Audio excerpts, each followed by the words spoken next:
You've spent your life studying heretical movements, Cathars, Waldensians, the Fraticelli. Their names are all recorded, their beliefs dissected and condemned. But this name appears in no other text. It has been perfectly erased. This document doesn't describe a gaggle of dissident peasants. It describes a rival shadow state, a cancer on the body of Christ that has metastasized through every level of society. It speaks of them in the nobility, in the guilds, even within the clergy itself. This small bundle is a rebellion. It is a choice between the church's sanctioned death and the witch's forbidden life. As you turn to leave, a torch flares to life at the end of the lane. Two figures stand silhouetted against the flame, the bailiff and the priest's man. They are walking slowly, deliberately, towards Maeve's door, and you are caught in the open, the evidence clutched in your fist. This knowledge, this Queen's network of passed-down wisdom, is more than just a cookbook for survival. It's a map of resistance. You know the secret paths through the woods, the ones not on any lord's map.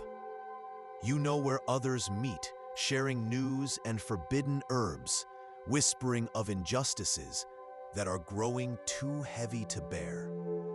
The miller's wife was asking about nightshade just last week, not for medicine, but for something else, something darker. The tension in the village is a low hum you can feel in your teeth, like distant thunder. As you trace the lines with your finger, you can almost hear the confession that brought it here, the sound of fingernails scraping against a wet dungeon wall, as a scholar traded his universe for a few more days of life. The church didn't destroy his blasphemy. They filed it away. This wasn't a collection. It was an intelligence agency. They were reverse engineering the enemy. Recent ground-penetrating radar scans of a Benedictine abbey in Germany revealed a hidden sub-basement just like this one, its existence noted nowhere in any official blueprint.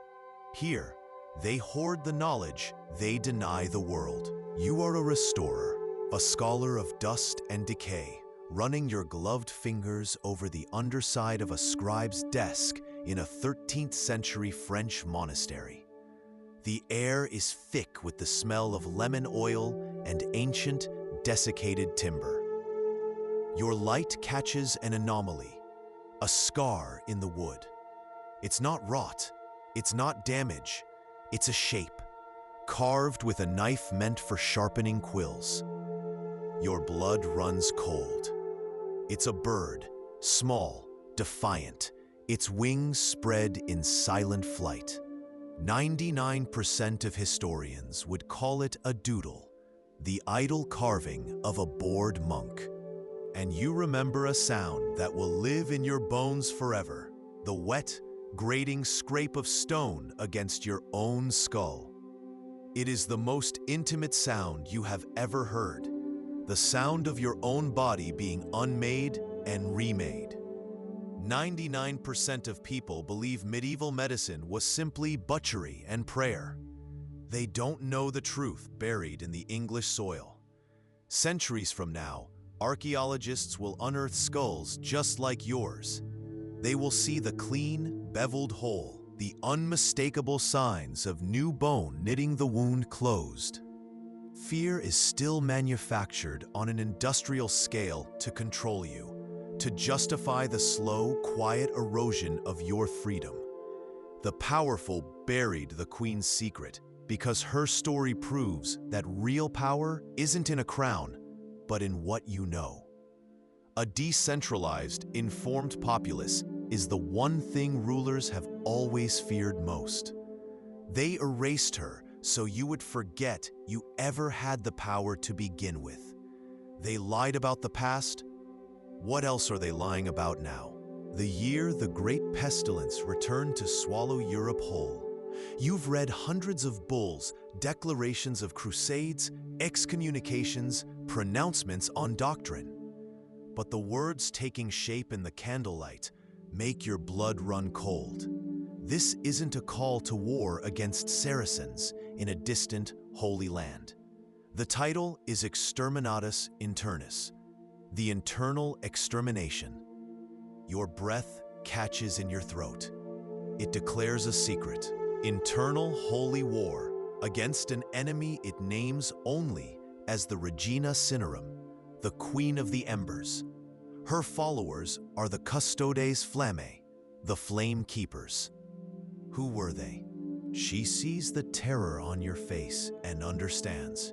She presses a small, cloth-wrapped bundle into your hand.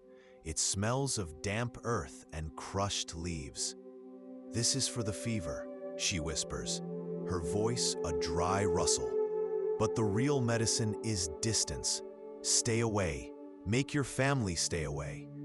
She looks past you, into the night. They are burning us for this knowledge.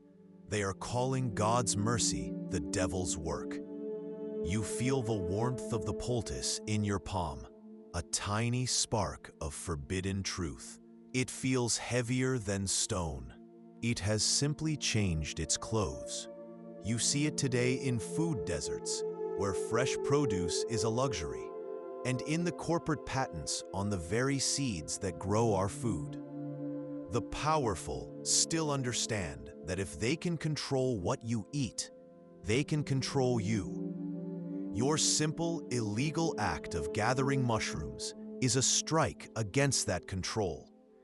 Every nutritious bite you take is a declaration of your freedom, your resilience, your right to simply exist. A well-fed peasant is a strong peasant, and a strong peasant is a dangerous peasant. You unroll a heavy scroll. It is not scripture, it is a star chart. The constellations are familiar, but the cosmos is not. The Earth is a sphere, not a flat disk, and it orbits the sun. The moon is a pockmarked world, not an immaculate orb of divine light. This is the kind of truth that gets a man skinned in the public square, his tongue pulled out with hot pincers for daring to speak it. The symbols that ruled your world were meant to be simple. The cross, promising salvation. The crown, demanding obedience. But there was a third, whispered in the dark, a secret carved into the heartwood of rebellion, the wooden bird of the forgotten queen. It was the mark of those who refused to starve quietly. And for 800 years, it was believed to exist only in the mud of peasant huts and the ash of burned-out villages. Until now, you are not a peasant. The proof is the slow, steady beat of your own heart against your ribs. You bring a trembling hand up to your head, feeling the linen bandage, and beneath it, the hard, unnatural ridge of new bone. You remember the terror. You remember them holding you down, the sour, burning taste of wine poured down your throat until the world swam. You remember her eyes, calm as a forest pool, as she held up a piece of black flint, its edge chipped to a razor's sharpness. The little wooden bird clutched in a skeleton's hand was her promise. Even if the bearer falls, the knowledge flies on. This entire conspiracy, the book burnings, the medical suppression, the weaponization of fear, this secret war disguised as chaos is not a relic of the past. It is the blueprint for modern power. The methods are the same, only the technology has changed. Information is still suppressed, not with fire, but with algorithm manipulation and shadow bans. Independent thought is still demonized, now as conspiracy theory or misinformation. They don't know that the most secret ones were mixed with bone dust from specific saints, a cryptographic signature only the highest echelons would recognize. You don't recognize this one. The sound of it cracking is a gunshot in the tomb-like quiet. It's the sound of a rule being broken that can never be unbroken. Inside, there is only one document. Not a scroll, but a single, heavy sheet of vellum, impossibly well preserved. You lift it into the wavering light. The Latin is immaculate, the script a flow of perfect, merciless calligraphy. It's a papal bull, dated 1348. Every death certificate is a land seizure warrant in disguise. Every farm abandoned by a dead family is a farm absorbed by the Lord or the church. They aren't just counting the dead, they're cashing them in. It's a chilling parallel that echoes through the centuries. This manufacturing of a crisis to consolidate wealth and power. They don't just let you die, they leverage your death. Later, under the sliver of a cruel moon, you risk everything. You creep to Maeve's cottage. She opens the door a crack, her eyes darting into the darkness. They'll find a shocking abundance of protein, a rich diversity of vitamins and minerals that would make a modern nutritionist weep with joy. The bones don't lie. They will prove that your poor diet was in fact nutritionally superior to that of your masters.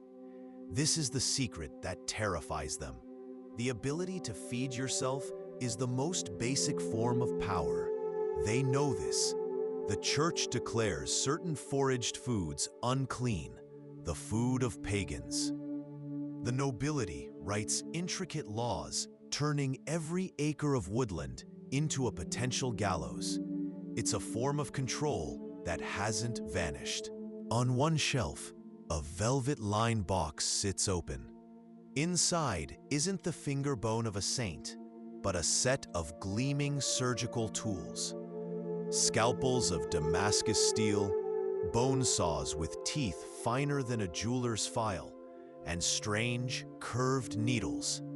Beside them, a detailed anatomical chart drawn on vellum, mapping the flow of blood from a beating heart.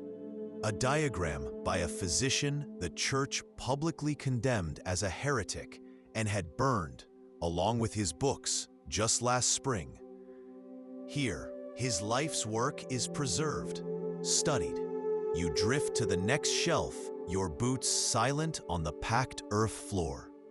They write you into their histories as a loyal, simple beast of the field, because they cannot bear the truth, that you are a quiet revolutionary, fighting a war they can't even see. The overseer throws the handle down in disgust and storms off to fetch a replacement. He doesn't know this broken tool is more than a delay. It's a signal. He doesn't know what you and the others are planning for the night of the full harvest moon. When the granary is full and his guards are drunk on cheap ale, he took his silver coin and left you to die. Then the priest came. He spoke of penance. He held a cross to your lips and told you to pray for a clean death, for your soul was more important than your body.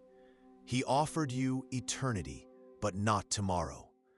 But your family, in the dark of the moonless night, carried your near-lifeless body here, to her, the woman they whisper about at the market, the one who knows the secret language of roots and leaves. And now, you are alive. That's why they couldn't kill her. And it's why they had to kill everyone. Her network was a forest, and they burned it all to get to the root. Her queendom was never of land or gold, but of forbidden wisdom, of herbal remedies that worked, of astronomy that defied the church, of histories that told the truth. Her ghost isn't in a haunted tower. It haunts us in the fragments of folk medicine and the superstitions that survived the fires. Your single candle flame is a frantic, lonely dancer in the oppressive dark, its light catching on endless rows of bundled documents, each one a life, a secret, a sin, bound, and buried. But this box feels different. It feels heavier than its weight. It feels alive with the silence it has kept. Your fingers, trembling slightly, work at the papal seal. 99% of people who see these seals think of them as simple wax stamps. They take the only real hope you have and brand it as the ultimate sin, ensuring you run from the cure and straight back into their arms, your coin purse open. You watch the bailiff, a man whose belly is full while yours aches with hunger, making notes on a parchment. He's eyeing Ilara's cottage. He's looking at the small plot of land your own family has worked for generations. The official death tolls they send to the Lord are staggering, so high they seem impossible. But you're beginning to understand. It's no bigger than your thumbnail, but it dissolves on your tongue in a sharp, sweet explosion. The flavor is so intense, it's almost painful. A taste of sunlight and defiance that the Lord, with his diet of preserved meats and sugar-laden pastries, will never know. His teeth are rotting. His joints ache with the rich man's disease. But your bones, if they are dug from the earth 800 years from now, will tell a different story. Archaeologists will analyze their isotopes, the chemical signatures of everything you've ever eaten. They won't find a story of near starvation. There is a grinding protest of rust, a deep, resonant clunk that echoes in your bones, and the heavy oak door groans open. This is not the wine cellar. You've been told monasteries are serene islands of prayer. 99% of people believe that. They see the monk in his garden, his hands in the soil, and they see peace.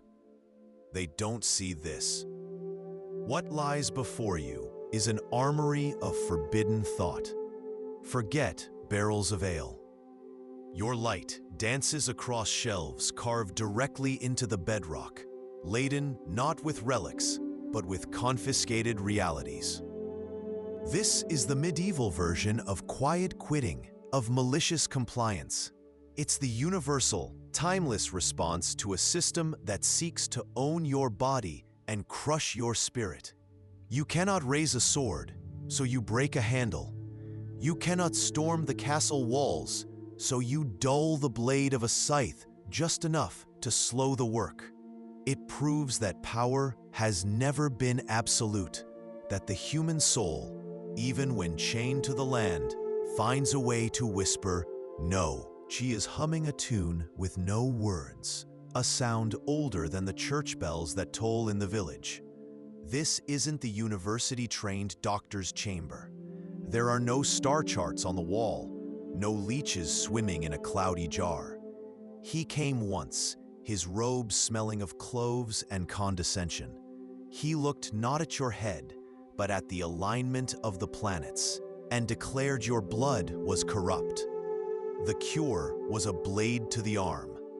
You remember the weakness, the world turning gray, as your life drained into his brass bowl. So who was she? After all the blood and whispers, after centuries of silence, who was the forgotten queen? The final mind-blowing truth is that she was never one woman.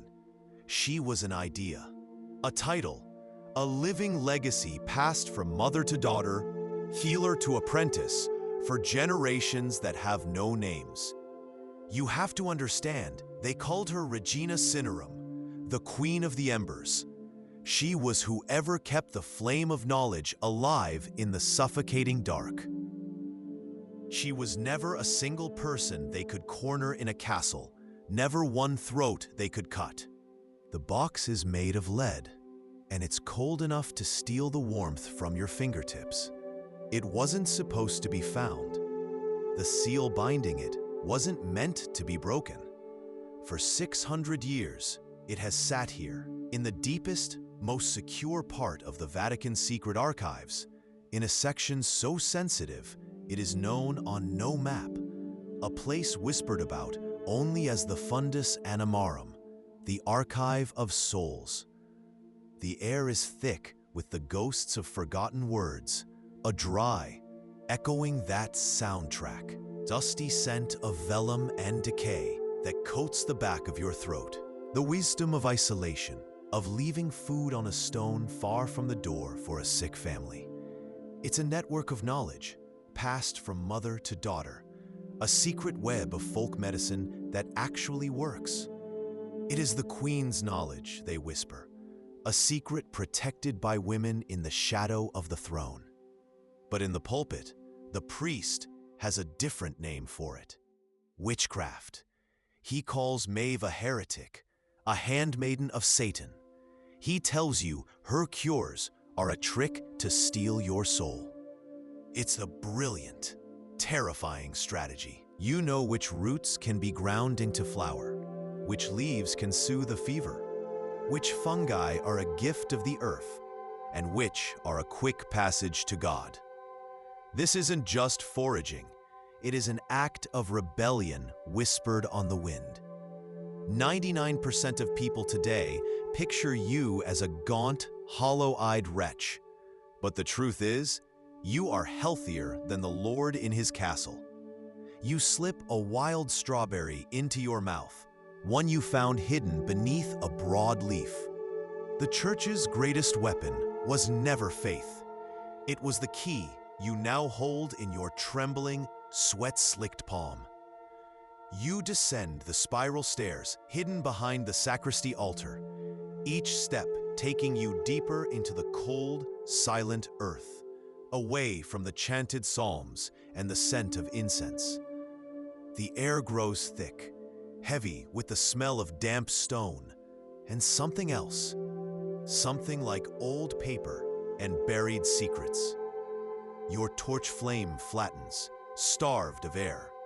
The key, heavy and iron, finds the lock. You bow your head, playing the part of the witless serf, but you watch his eyes. He's searching for the tell, the sign of intent. He can't find it. The break is perfect, mimicking a natural failure of the wood under strain. This is the hidden art of your people.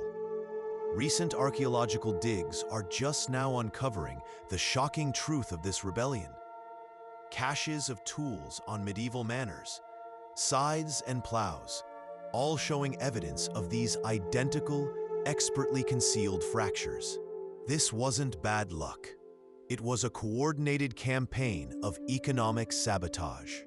The church told you the sickness was a splinter of God's anger, lodged deep in your soul. What they didn't want you to know is that the cure was standing right in front of you, holding a sharpened piece of flint. You wake up to the smell of damp earth and crushed mint. The pain in your head is no longer the screaming, white-hot agony that made you bite through your own tongue. It's a dull, sleeping thunder, a distant echo of the storm. A woman's hand, cool and dry, rests on your forehead. You see the name written directly beneath yours. It is not a healer, not a weaver, not an elder. It is the name of the Lord's own wife, the one who secretly came to you for tinctures, the one who whispered of a growing resistance in the castle itself. And next to her name is a single, freshly inked notation: traitor. The patrol, the safe house, the initiate. It all connects, and the final message isn't for the network. It's for you. They need the healer. The initiate is captured. They are in the chapel. And you realize, with a cold sickness that floods your veins, that you are the only healer for 10 miles. The trap isn't coming. You are being asked to walk right into it. A sound like tearing silk, a sound that promises the black swellings in the groin and the armpit. This morning, her cottage is silent. The priest has already been. his blessing a death sentence. But you know something else. You know about Maeve, the old woman who lives at the edge of the woods, the one they whisper about, the one whose garden grows herbs the priest calls devil's weed. Maeve's grandmother taught her the old ways, the ways of poultices made from yarrow and willow bark to fight the fever, a miserable cycle of thin, watery pottage and coarse, black bread so hard you have to soak it in ale just to chew. This is the story they preach from the pulpit and enforce with the sword. A weak, starving peasant is a compliant peasant. But you know the secret. Your grandmother taught your mother, and your mother taught you, in whispers by the light of the fire. The forest is not the Lord's. It is the great provider. It is a library of secrets. And you are its most devoted reader. And the fate of the next 500 years depends on whether you choose the fire in the hearth or the fire waiting for you outside. You stumble, making it look real, letting out a convincing curse. Across the field, another farmer, John, sees it. He doesn't smile. He doesn't even nod. But for a flicker of a second, his eyes meet yours, and you see it, a shared spark of victory. One more delay. One more day the harvest is slowed. One more dent in the Lord's coffers. The overseer stomps over, his face a thundercloud. He snatches the splintered wood, his fat fingers tracing the break. Clumsy oaf, he spits. This will come from your share. The question is not what they would burn you for. The question is, what forbidden knowledge do you have in your own home, on a screen or on a shelf, that they would burn today? And what will you do when you hear their footsteps, coming to look for it? You turn the public against them, not by disproving their beliefs, but by discrediting their sanity. The witch trials were the medieval form of character assassination, scaled to the level of genocide. An inquisitor steps forward, his face a pale mask in the firelight. He unrolls a long scroll of parchment, the master list. Your village is just one name among hundreds. He scans the document, his finger tracing the elegant, merciless script. He finds your name and nods to the guards. As they grab your arms, pulling you toward the fire, your eyes lock on the scroll. You finally reach your own small cottage. There, on the weathered wood of the windowsill, is the signal you have been waiting for, the wooden bird. It's always there, a small, crude carving your son made for you. But today, it's different. It's not the usual oak bird. This one is carved from pale, fresh willow, the signal for medicine, for a healer, and its small, pointed beak is angled directly toward the dark silhouette of the Lord's chapel on the hill. The message clicks into place in your mind, a key turning in a lock of pure dread. In secret letters, written in crisp Latin, they know you will never read. They note the chilling effectiveness of quarantine, of separating the sick from the healthy, of hygiene. They know. They know this isn't about sin. It's about touch. It's about breath. It is a secret that could save millions, yet it remains locked away. Why? Because a population that can save itself has no need for saviors. A terrified, praying flock is a controllable flock. Last night, you heard it through the wattle and daub wall of your hovel, the wet, rasping cough of your neighbor Alara. A cluster of chanterelles, their golden funnels pushing up through the soil like a buried sunrise. Your heart thumps a frantic rhythm against your ribs, not from exertion, but from fear. Every snapped twig, every rustle of a distant animal could be the Lord's reeve. The forest, this cathedral of oak and ash, legally belongs to him. Its deer, its boars, It's wood, even these mushrooms. They are all his property. To take them is poaching. The punishment is death. They want you to believe your life is one of unending gray. He gestures to the hearth where a low fire still smolders. To destroy the books would be to save the world from their power. To preserve them would be to condemn yourselves to the flames.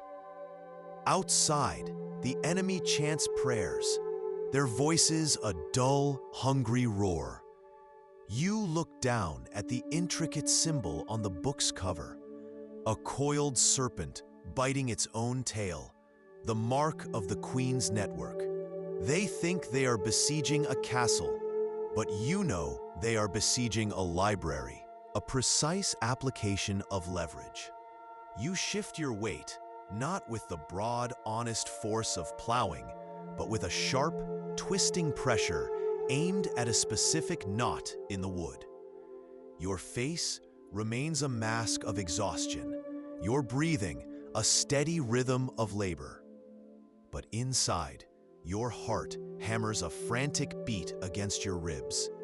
There's a sound, not a loud snap, but a sickening, fibrous, thwack crack that travels up your arms like a jolt of lightning.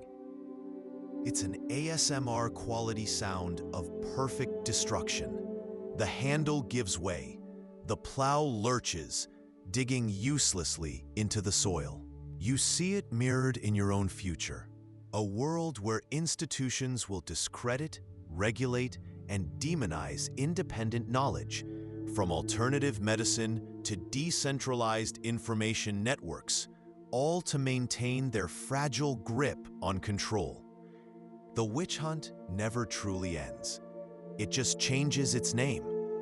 You gather the willow bark, your fingers rustling the dry, brittle pieces. It is the only sound in the world, the whisper of defiance against a silent God. You know what you risk. But as you climb back up that ladder, back towards the sound of your child's labored breathing, you also know there is no choice. No defense. This is a public execution designed for maximum psychological impact. It's a message carved in fire and ash into the memory of everyone watching. Your leaders are gone. Your healers are gone. Your knowledge is a crime. All that is left is us. They buried this strategic purge by calling it a hysteria, a madness of the common folk. It's an ancient technique, one we still see today. When you want to destroy an idea, you don't debate it. You pathologize its believers. You call them crazy, hysterical, dangerous. It is the most beautiful, terrifying character you have ever read. An initiate is ready for contact. Is it the boy from the mill? The girl who serves ale at the tavern?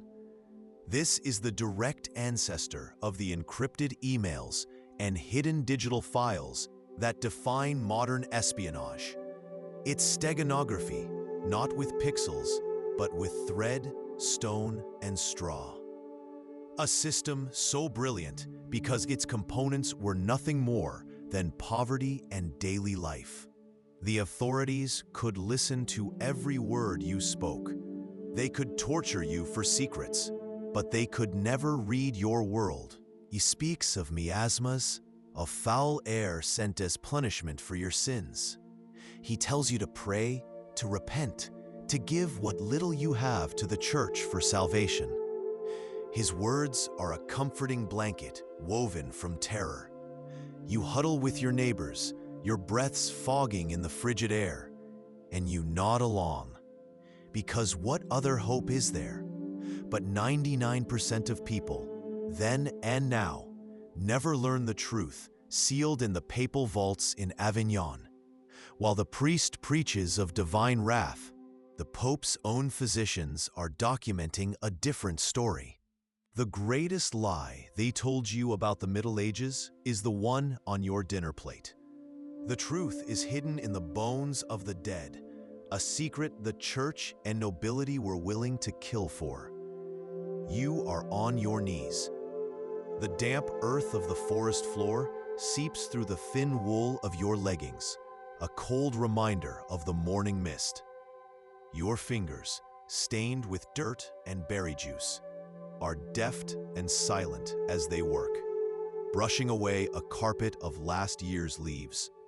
There, the sound you hear is not just the groan of stone, but the scraping of 1,000 fingernails against a closing lid, as knowledge is locked away in a vault for centuries, to be dripped back to the masses at a price.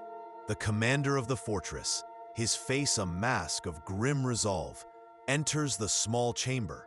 His eyes find yours, then the book you're holding. The Crusaders have offered terms: surrender, renounce your faith and live, or hold true and burn. But everyone in this room knows the choice isn't about God.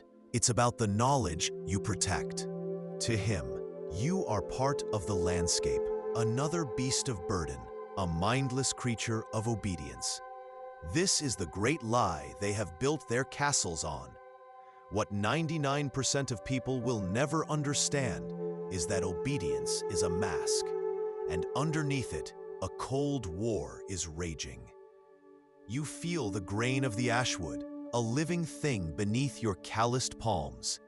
You know its secret weaknesses, the invisible fault lines taught to you in hushed tones behind the bakehouse. The knowledge passed down from the forgotten Queen's network. This isn't an act of anger, it is a science. It contains truths that directly contradict the official tide calendars set by the Lord. Calendars designed not for the best harvest, but for the best tax collection. To own this is a death sentence.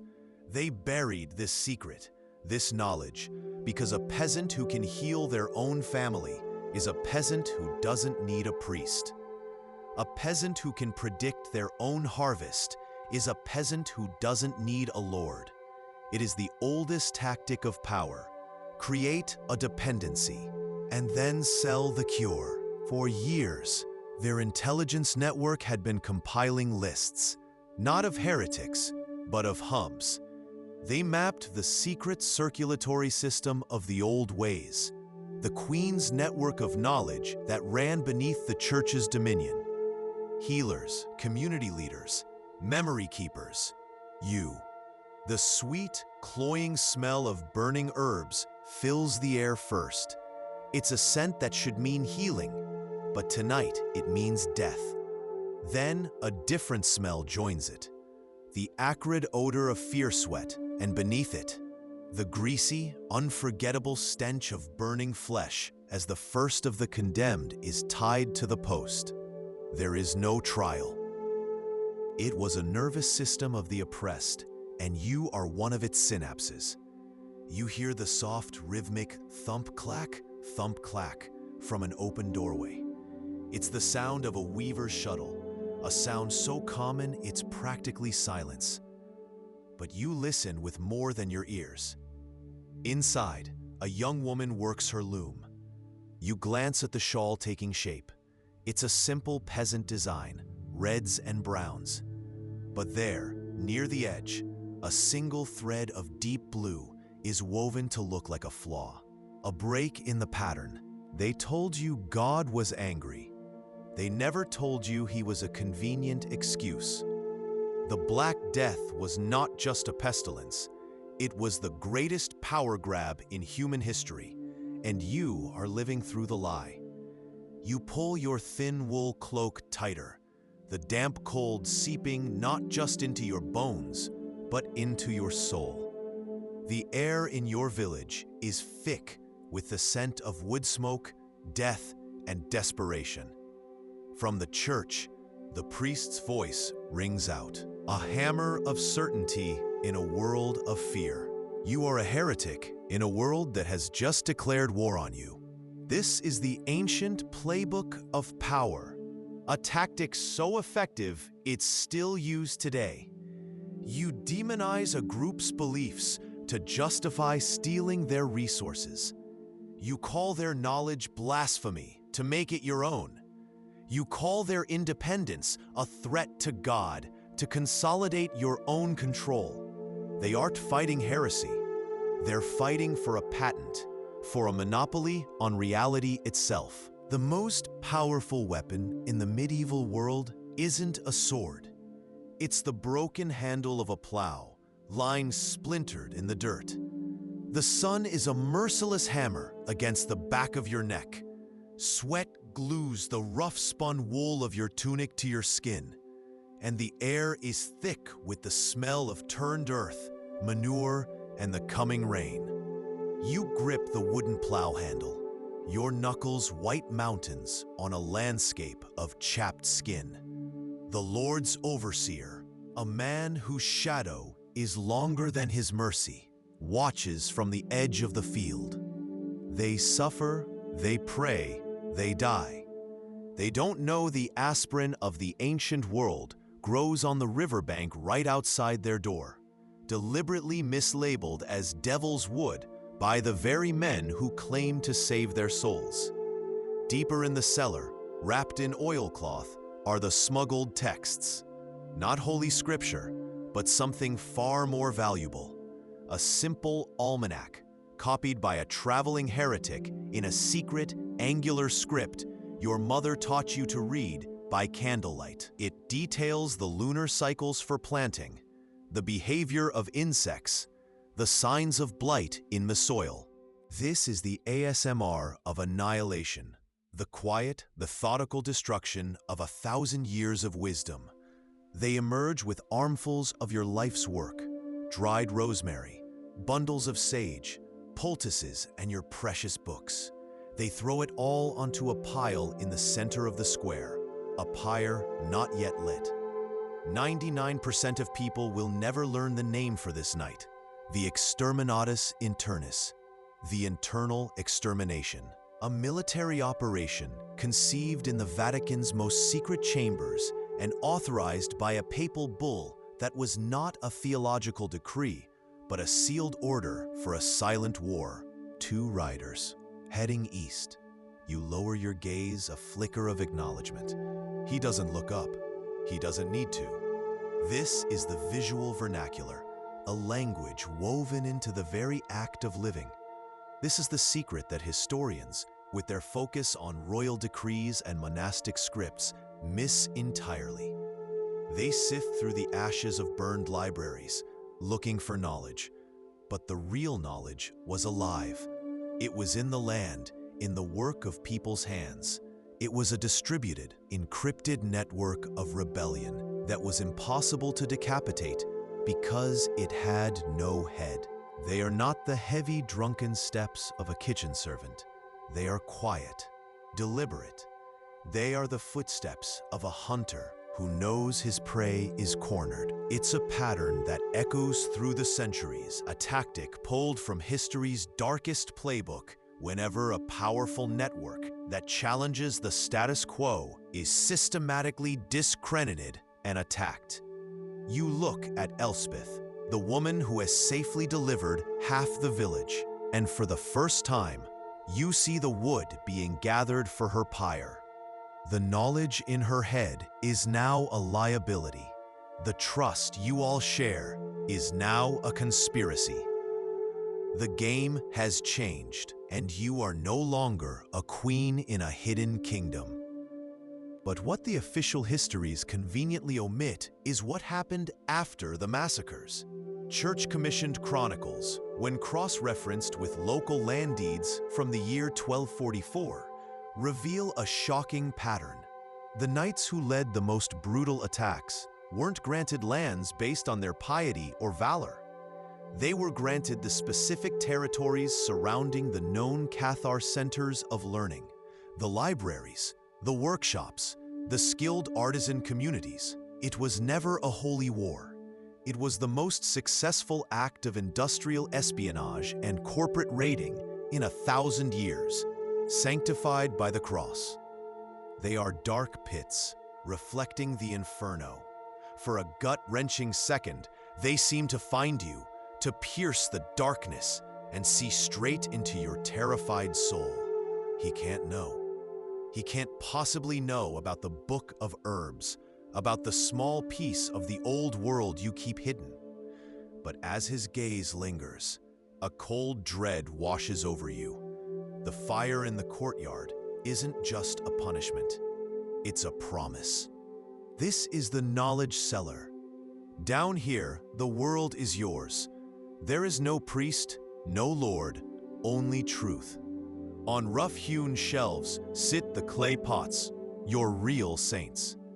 One holds dried feverfew, its feathery leaves a potent weapon against the heat consuming your sun. Another contains willow bark, painstakingly shaved and dried. A miracle for pain that the church calls an abomination. They teach that suffering is holy and all healing flows from God's grace alone. To brew a tea from a tree is to spit in the face of the divine. 99% of people believe this. Master Finn, the weaver whose stories hold the history of this place, is thrown to the ground, his loom smashed with an axe. It's not random. They know exactly who they are taking.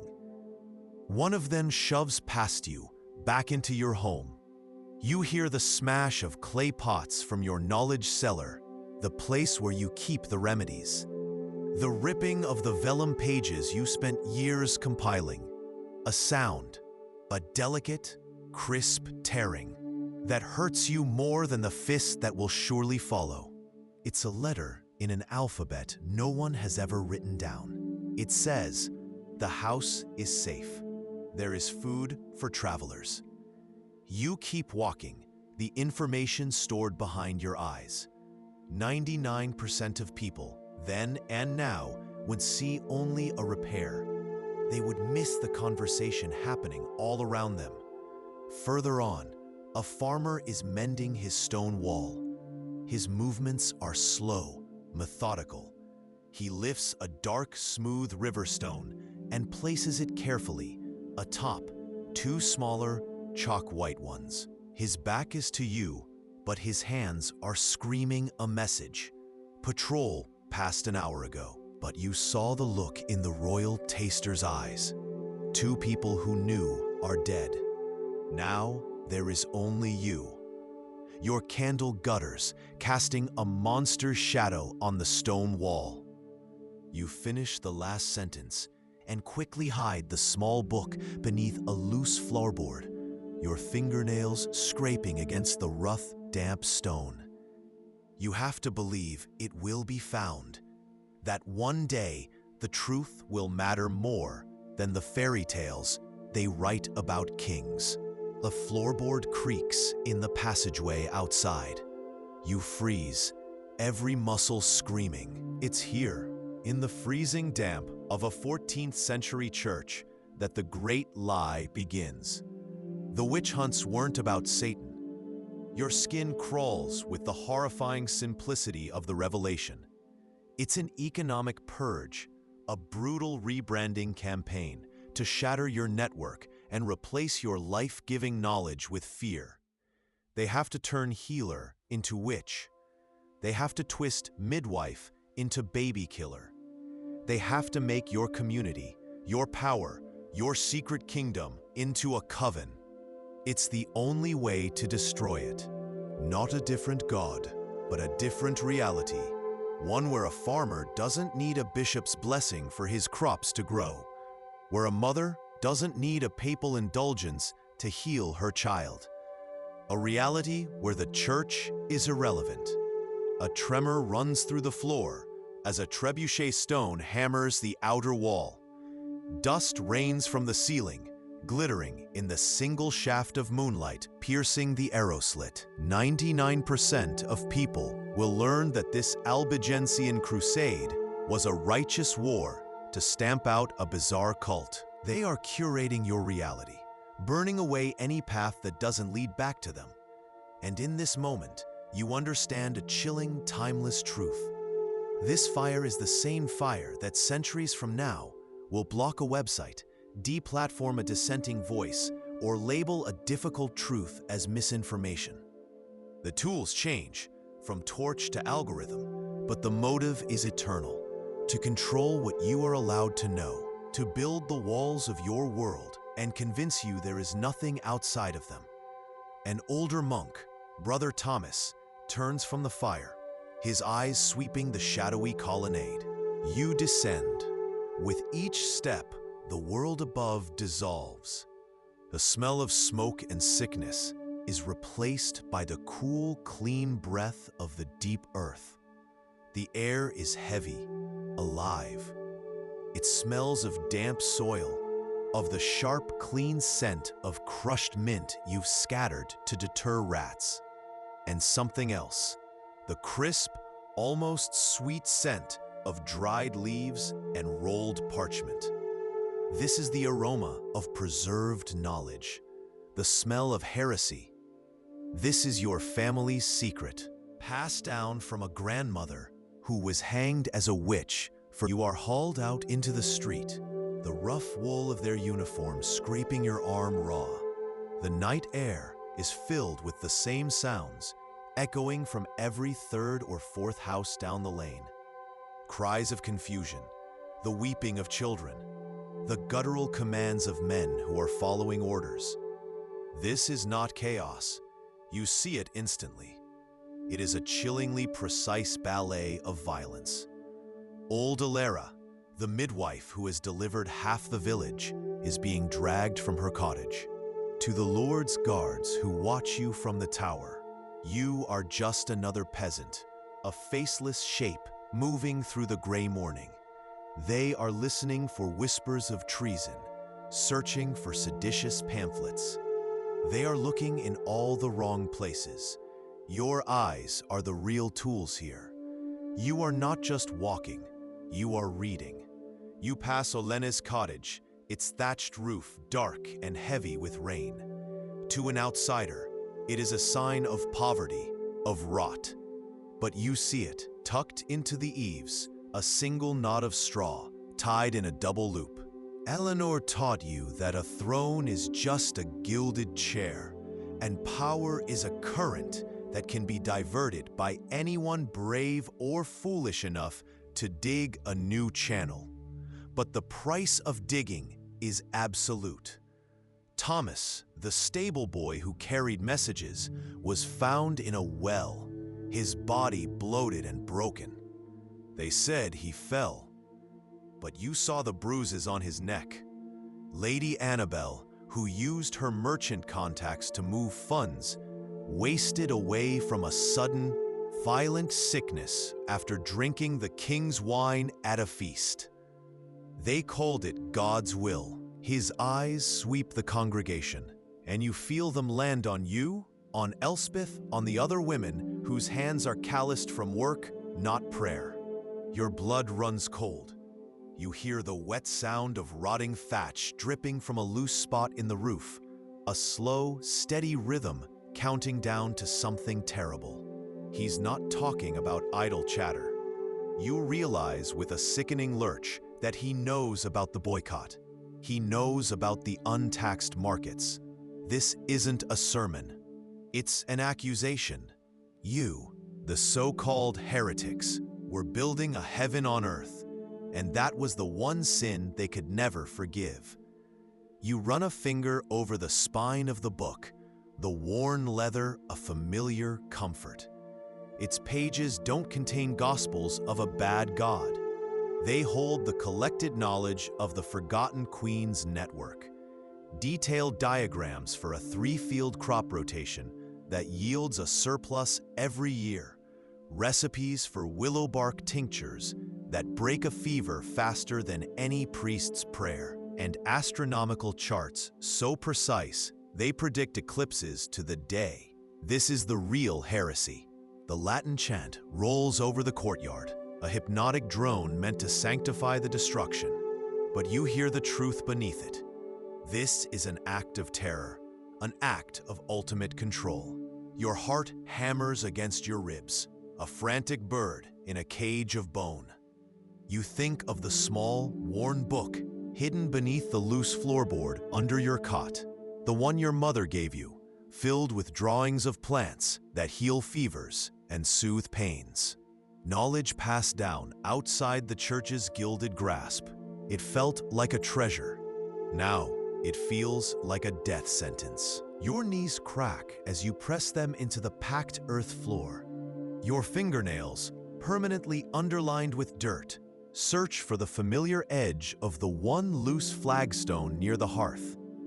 The stone is your confessor, your accomplice. When you lift it, the sound it makes is a sin in itself, a gritty, scraping groan of rock on soil that seems to scream through the pre-dawn hush. You hold your breath, listening. Only the ragged breathing of your son answers. You slide the stone aside, revealing a square of perfect black emptiness. A rickety ladder of lashed branches disappears into it. Not the gentle pop of the hearth, but the violent, splintering shriek of your own front door bursting from its iron hinges. You are on your feet before your mind has caught up, the cold stone floor a shock to your bare skin. Men in dark livery, their faces grim under the flickering orange of torchlight, are already inside. There is no accusation, no warrant, only a gloved hand pointing directly at you. Their eyes are not the eyes of fearful villagers. They are the cold, disciplined eyes of soldiers. A greatest library in the medieval world had no pages, and its every word could get you killed. What they don't want you to know is that the most powerful secrets were never written in ink, because ink can be burned. They were hidden in plain sight. You pull your thin cloak tighter, the damp air clinging to you like a second, colder skin. The mud of the path sucks at your worn leather shoes with a wet, greedy sound. This is the part history will never record. This isn't just about feeding the poor or protesting attacks. This is the medieval equivalent of a modern deep state. It's proof that the most dangerous dissent doesn't come from peasants with pitchforks, but from those inside the walls, from those who smile at the king over supper while plotting to burn his kingdom to the ground. It shatters the lie of a unified ruling class, revealing the rot that festers behind the tapestries. You are the queens of this invisible kingdom, and the men in their stone castles and cold churches are finally starting to notice. The feeling shifts on Sunday. The air inside the parish church is thick with the smell of damp stone and stale incense. The priest climbs the pulpit, his face a mask of righteous fury, and he begins to speak of the devil. But he doesn't talk of cloven hooves or monstrous forms. He talks of the gossiping woman, the meddling crone, the woman who usurps the authority of God and Lord. It's in the metallic tang on your tongue, the tremor in your hands as you clutch a leather-bound book to your chest. They call you Cathar, heretic, dualist. They say you worship a dark creator, that you believe the physical world is a prison for the soul. It's an easy lie to sell to people who have only ever known suffering. But what they don't want anyone to know, the secret that ignites their holy fury, isn't about your faith. It's about your library. The church promises heaven after a life of brutal servitude. You witness philosophies from forgotten empires, ideas that speak of individual spirit and a world without a punishing God, rendered into nothing but soot on the wind. This is the secret 99% of people will never learn about the Dark Ages. It wasn't an age of ignorance because knowledge was lost. It was an age of ignorance because knowledge was murdered. For every soul the Inquisition claimed, they annihilated a library of thought that might have freed 1 million more. They are burning the tools of empowerment. They are burning evidence. The Lord's Reeve offered nothing. Your family is a tool for the harvest, a number on a tithe ledger. A broken tool is simply replaced. You are left alone in the dark, with nothing but the sound of that rattling breath and the cold, creeping certainty that the official world has left your child to die. But 99% of people don't know about the world beneath the world. They accept the priest's prayers and the Lord's silence. They watch their children burn with fever and call it God's plan. You do not. What they don't want you to know is that it didn't begin with a whisper.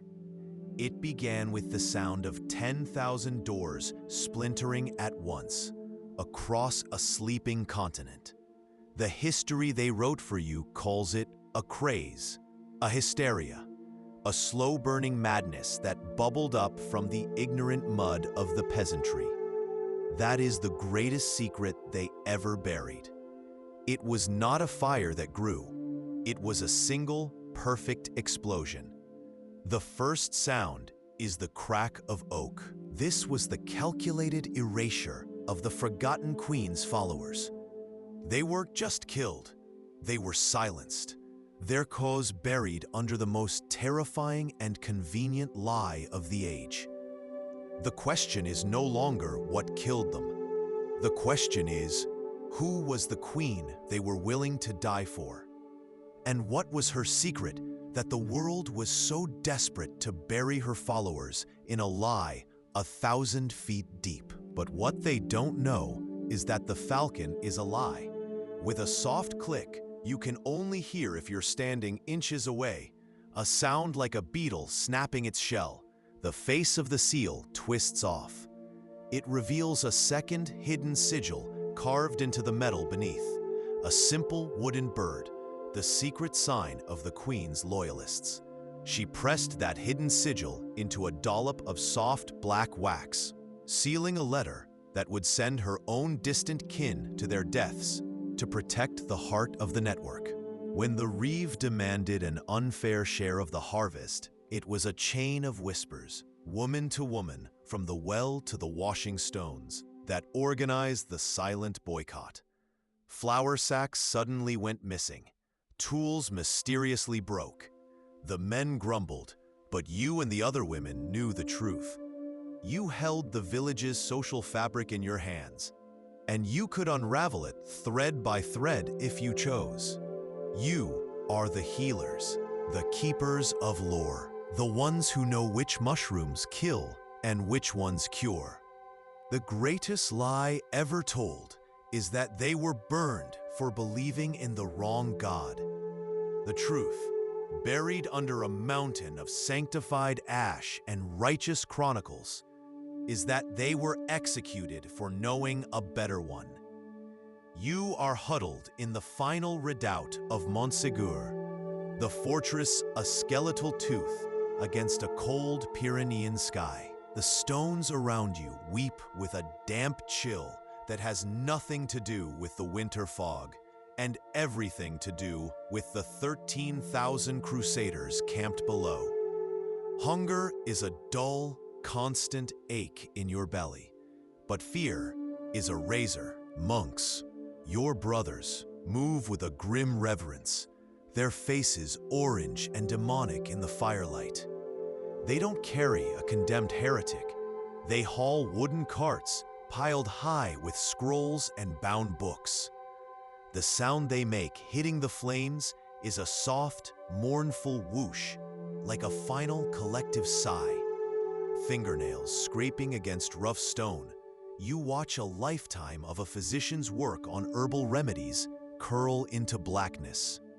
You see a beautifully illustrated map of the stars, one that dares to question the heavens, bubble and disappear.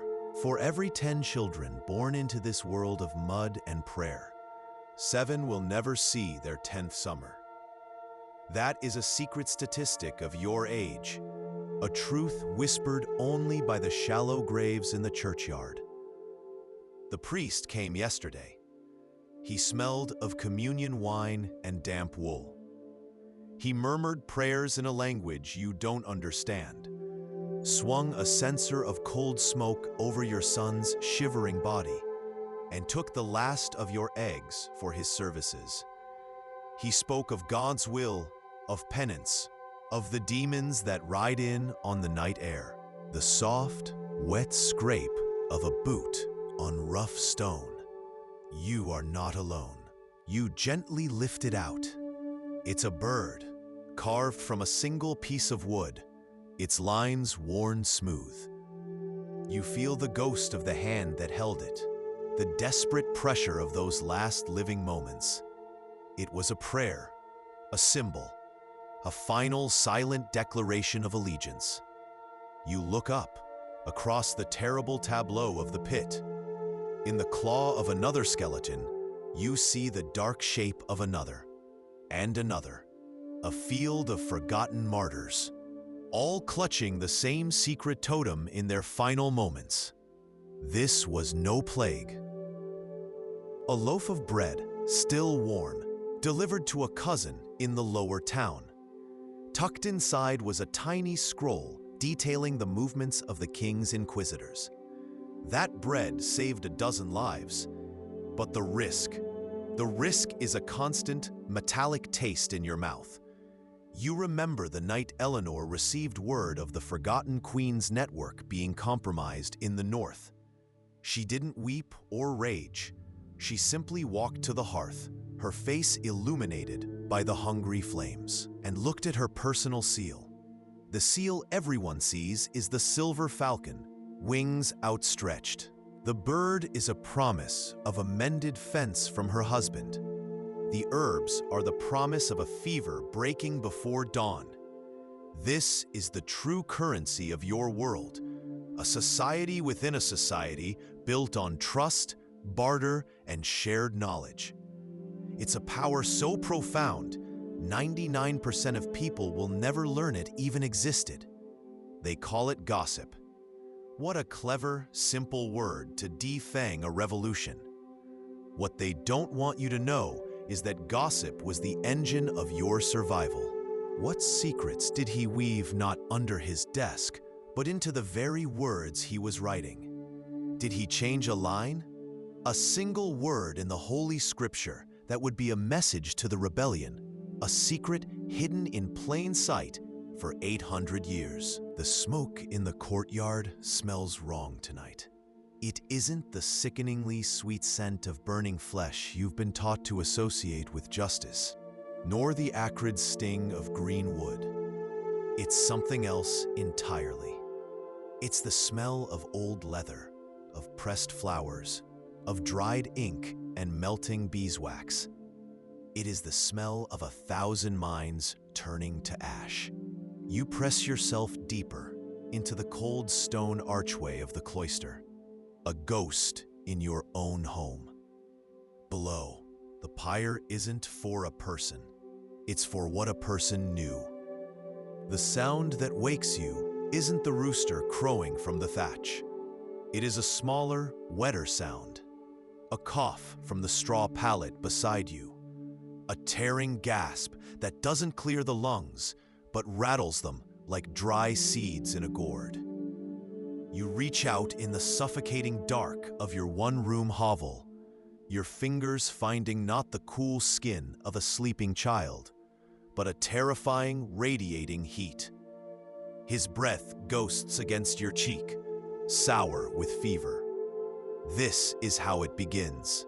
You know this because you have seen it a dozen times in your village. Your finger traces the final ornate signature of Pope Clement VI, and then you feel it. Beneath the ink, a faint, almost imperceptible indentation pressed into the very fabric of the vellum. It's not a watermark, it's a symbol. It's been hidden here for anyone with the courage to break the seal. A small, stylized flame, nested inside a circle, a sigil of the flamekeepers themselves.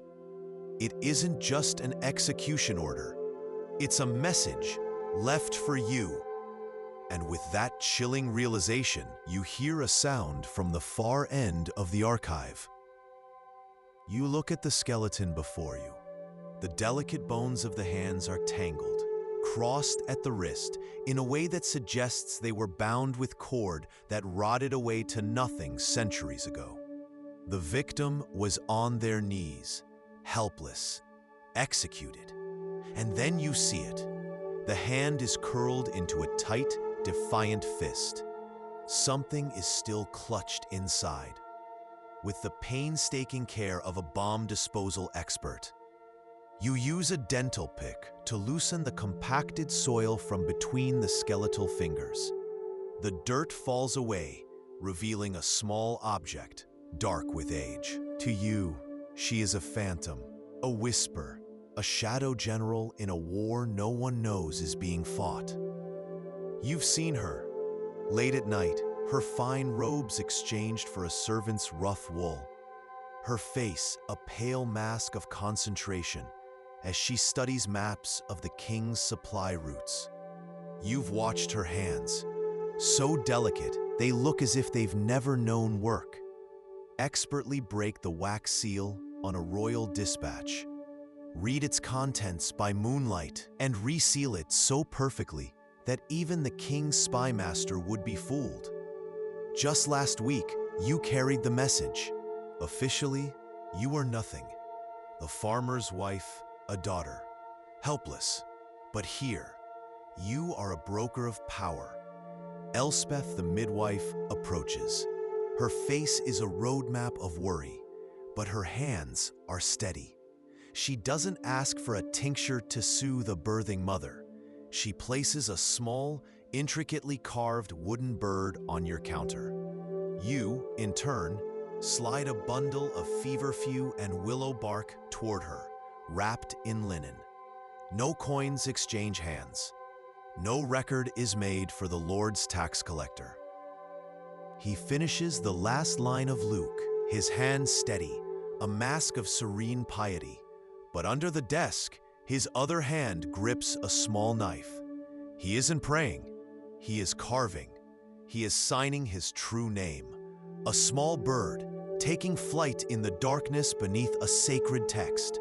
A promise that God may be in heaven, but the queen is in the details. He was a traitor to his faith and a saint to his people. We found his symbol, but what else did he hide? He wasn't asking who was cursing the cattle anymore. A new fear, cold and sharp, cuts through the fog in your mind. He was asking, she says, her hand gripping yours, who is making the sick people well? Drop a comment with the medieval fact that surprised you most, or what role you think you'd play if you were born in the year 1287. Let's begin and live the life they never got to finish.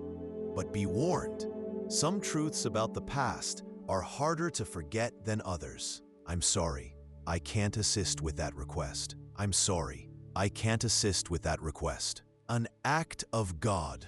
Standard procedure. But new forensic analysis reveals the shocking truth that 99% of people will never learn. Official history is the story the victors pay to have written. This pit isn't a testament to disease, it's an invoice for a slaughter. Your stomach clenches with a cold, hollow dread. It's the medieval equivalent of burying war crimes, blaming a natural disaster for a systematic extermination. How many other plague pits across Europe are actually unmarked graves for rebellions that were crushed, for heretics who were silenced, for people who followed the wrong leader? 99% of people will be taught that the Great Rebellion was a desperate spasm of the starving and the powerless, a footnote of peasant misery. They don't want you to know the truth. The rebellion was watered with the wine of nobility and funded by the gold of the royal court itself. It was a conspiracy that reached the very steps of the throne, and at its heart was Lady Eleanor. To the world, she is a vision of grace, her prayers as perfect as her embroidery. The deadliest weapon in the Middle Ages isn't the longbow or the knight's sword. The secret that changed everything, the one they would burn the world to keep, is that the deadliest weapon was a woman's whisper in a crowded market. You feel it now, the thrum of it in the air. The market square is a riot of smells: wet wool, pig manure, the sharp scent of onions. But beneath it all is the hum of a different economy, a secret kingdom. You stand by your stall of bundled herbs, the morning chill seeping through your thin shoes. Someone on the inside was cooking the books for God, faking the numbers to feed the resistance. It's the same quiet courage you see in a modern-day whistleblower, leaking documents that expose a corporation's crimes. The same terrifying, lonely belief that humanity matters more than the system you serve. Brother Thomas sits at his desk. The candle gutters, casting his shadow long and distorted against the wall. A monster, born of a holy man. He hears the abbot's heavy footsteps in the corridor. His heart hammers against his ribs. It's a pattern that never truly dies, a ghost that haunts our own world. The simple, inexpensive solution that gets buried by the billion-dollar industry that profits from the problem. The knowledge this woman held could have saved millions.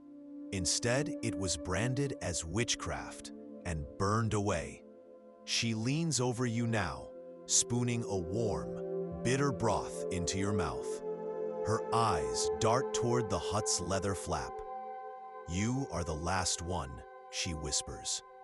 And the sound is the dry skittering of leaves. The bishop's man was in the village yesterday. It is the symbol of the queen, and the first breadcrumb on a trail of secrets that leads to a conspiracy so vast, it reframes everything you thought you knew. By the end of this journey, you will understand that history isn't what happened. It's what the winners allow to be remembered. If you love immersive, real storytelling about survival, belief, and forgotten lives, hit like and subscribe. It helps more than you know. The famines that struck with surgical precision. The peasant revolts that seemed to rise from nothing and were crushed with unthinkable brutality. The fires that consumed entire districts of cities.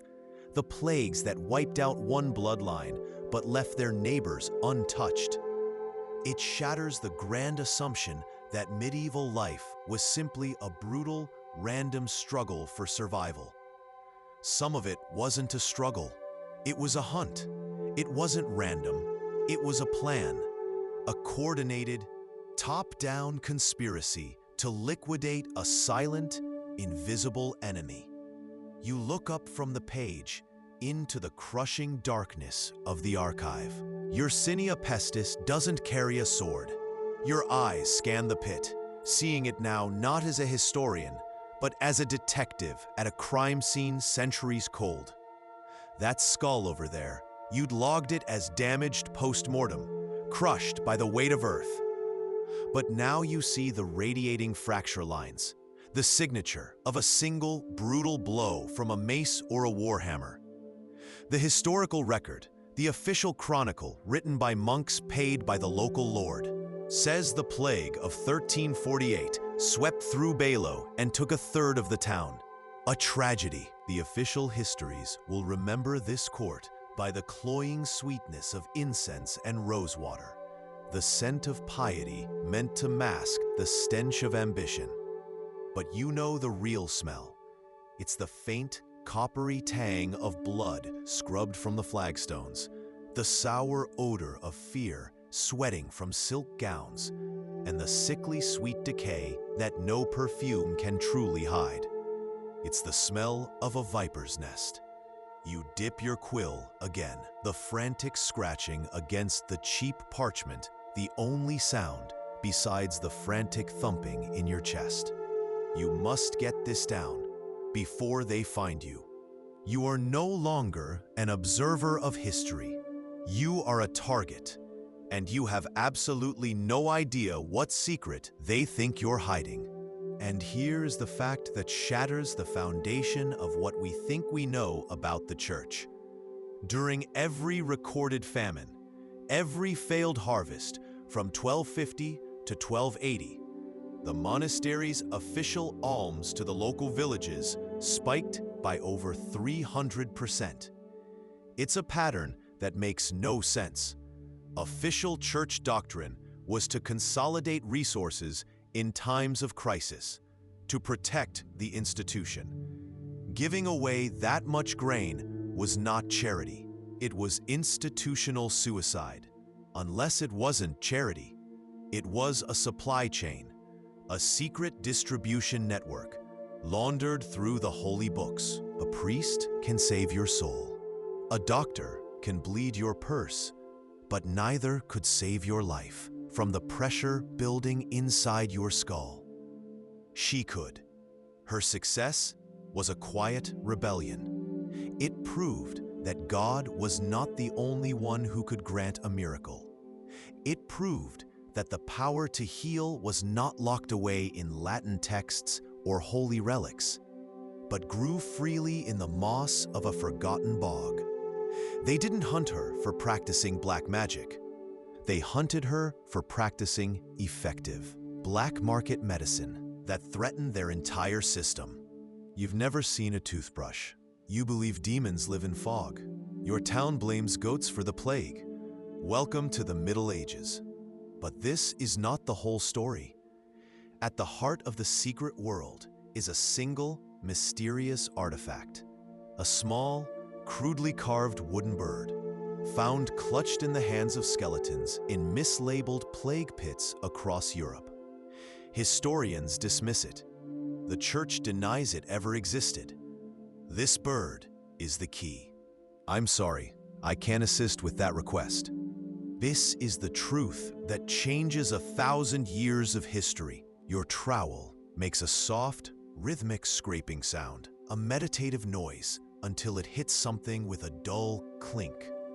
Not the soft thud of earth, but the hard finality of bone.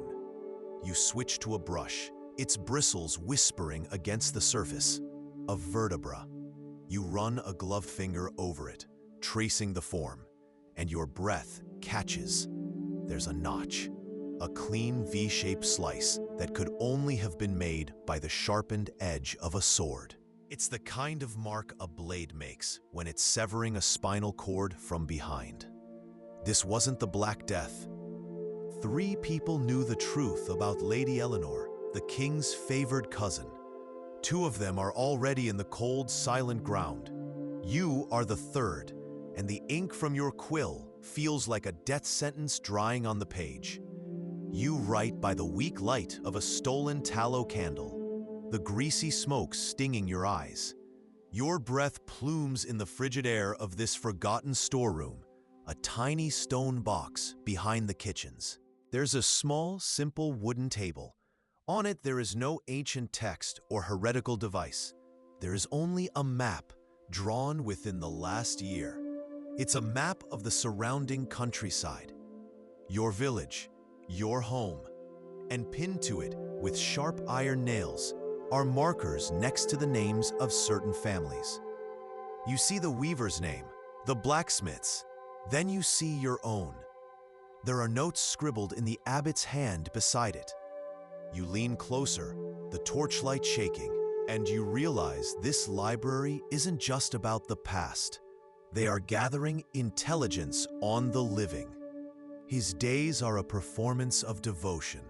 The scraping sound of his quill on vellum is a constant rhythmic lie. He copies the Gospels, his hands forming the holy words that condemn the very people he is sworn to protect. Each morning, he prays for the souls of the powerful who let the poor starve. His voice a perfect note in the Gregorian chant that echoes off the cold stone. But his mind is elsewhere. His mind is on the ledger. That's the other secret they found, buried in the monastery's sealed archives.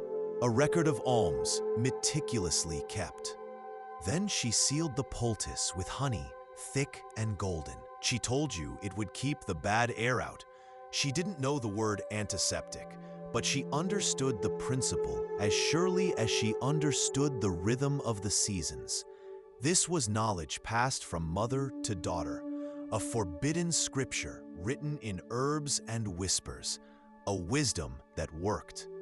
And that is precisely why it was so dangerous. The church and the universities built their power on a monopoly over knowledge, over life and death itself. This network was led by a figure so dangerous, she was systematically erased from every document, every song. They calls her the Forgotten Queen. You are about to journey into a past that has been intentionally buried.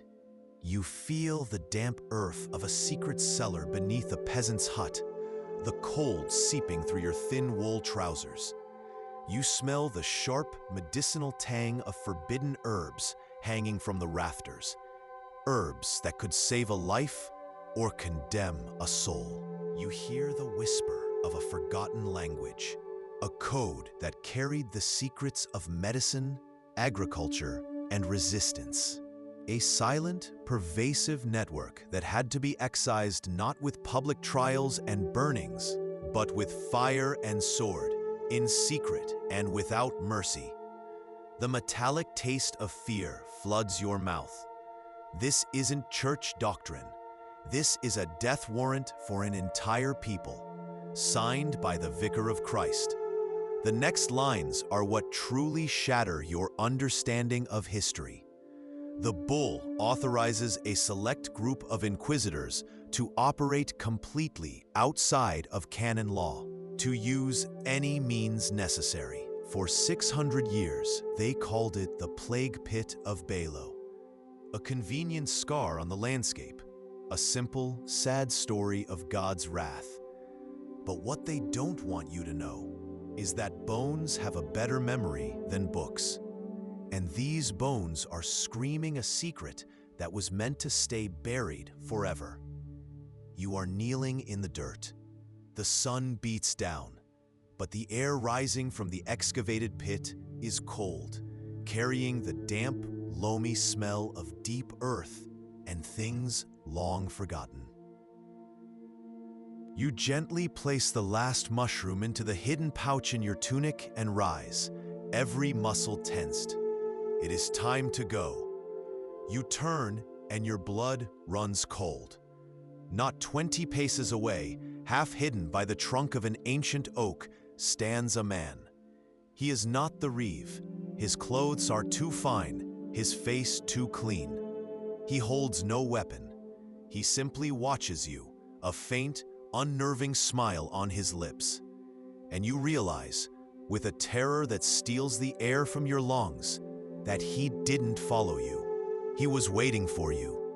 They study the Arabic medical texts they decry as paganism, adopting the cures for their own bishops while the flock dies from fevers. It's the same breathtaking hypocrisy you see in every age, when governments ban a technology for the public while weaponizing it for themselves. They don't fear the knowledge. They fear you having it. A single drop of water falls from the vaulted ceiling, striking a shallow puddle with a soft, echoing plink that marks the passing of a secret century. Your eyes adjust to the deeper gloom at the back of the chamber. But we know what this is. This is the sigil of the grain smugglers, the healers, the heretics. This is the symbol of the Queen. And it has no place here, in the very heart of the institution sworn to crush it. You feel your breath catch, the metallic taste of a forgotten fear rising in your throat. This changes everything. The conspiracy was never just in the fields. It was in the scriptorium. Imagine him, the scribe. Let's call him Brother Thomas. You see him not as a pious servant of God, but as a spy. They will analyze dozens, then hundreds, and a staggering fact will emerge from the dirt. For this specific, terrifying surgery, a hole cut into the living skull to relieve pressure on the brain, the survival rate was over 70%. They did it with stone tools. They did it without understanding germs. Or so the official history will claim. But you know the secret. After she cut into you, she didn't stitch the wound with dirty thread. She packed it with a specific kind of moss, pulled from the deep, acidic waters of the bog. A moss that suffocates decay. 99% of people believe medieval peasants were ignorant, illiterate, and powerless. This is a deliberate lie, crafted over centuries to make you feel safe, to make you believe that power has always been absolute and rebellion is futile. What they don't want you to know is that the Dark Ages were only dark because the powerful were burning the libraries of the common person. The truth is, a vast, hidden network of knowledge thrived in the shadows, a secret kingdom of wisdom that threatened the very foundations of the church and crown.